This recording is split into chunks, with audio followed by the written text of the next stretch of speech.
करने वाले हैं।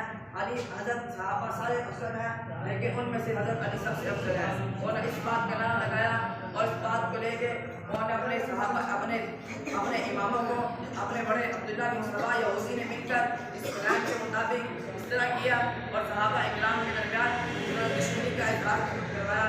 जो दूसरे अवामुन्नास थी उन्होंने इस चीज़ को देखा। जब इस चीज़ को देखा तो उन्होंने कहा कि आप झूठ बोलते हैं। उन्होंने कहा हम झूठ नहीं बोलते। तो उन्होंने उनके इमामों के पास लेके गए।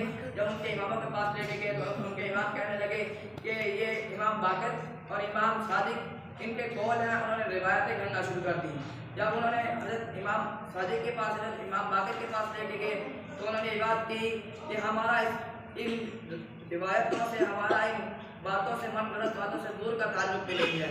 जब उन्होंने इमाम सादिक से इस बात की तस्दीक कर ली तो उन रावियों के पास गए जिन्होंने वो बातें सहाबा इकराम के खिलाफ पढ़ी थी।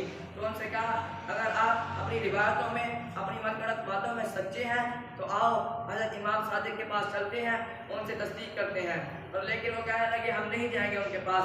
इसलिए नहीं जाएंगे, उन्होंने अपने अकीदे का इजहार नहीं किया, बल्कि उस वक़्त उन्होंने इस फिरके की इस्लाम के अंदर दाखिल होकर इस्लाम